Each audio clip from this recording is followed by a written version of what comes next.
What I believe is the ancient people there were correct. Their legend states that the gods came out of the lake and built their temple. That's their words, not mine. What I believe is an earthquake hit underneath this lake. And what happened is a huge tidal surge came up the river. And what it did was it destroyed everything on top of these bases. That's why the bases are still there, but nothing is on top of them. And it would also throw the stones. The tidal surge came up like this, and then it came back down into the lake. Or tidal wave, as you could better know. But what it did was it destroyed this stone grinding operation all in one day. Without the stone grinding operation, this temple couldn't be built, and they were building at the time.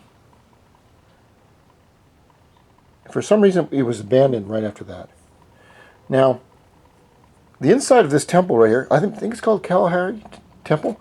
When they found this, it was originally when the Europeans found it. I mean, the inhabitants knew it was there forever.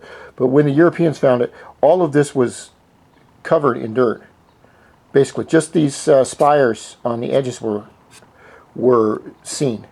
So whoever excavated it, excavated the outside of this temple, but not the inside. So when you walk up the steps to the temple, you're standing on ground, looking down at lower ground.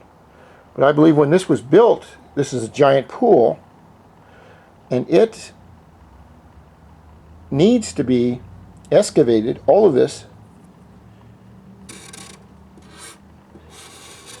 here, here, and here, to see what's in the bottom of it.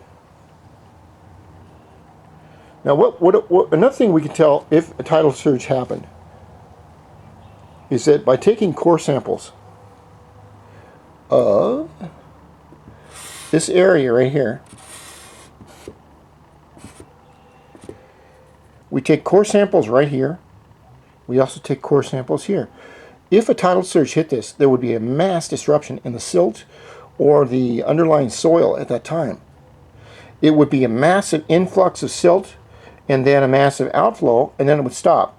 Then what would happen is the future comes along and it would keep on piling dust and dirt and everything over until it got up to 6 or 7 feet. Now, by extrapolating and figuring out how much dirt or soil or buildup happens over the years, we can figure out, say it's half an inch a year.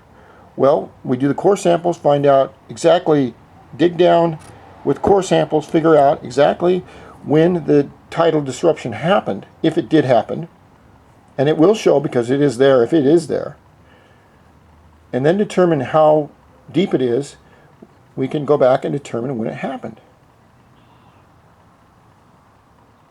Because this is, in my opinion, an ancient alien temple site. Perhaps it was religious. It was all based around water. They used stone grinding. There should be examples of a stone grinding wheel somewhere. Also, if this, in conclusion, if this area was for stone grinding, there should be hundreds or thousands of tons of granite diorite and sandstone dust all the way around here. One last thing, everyone says, well, these stones came from a quarry 10 miles away, except there is no pictures of the quarry, of where they came from. There's no cutouts to show where the stone came from, because I don't believe these stones came from a quarry. I believe they came from under the lake in sandstone outcroppings. But that is just a theory, and I know there are other theories.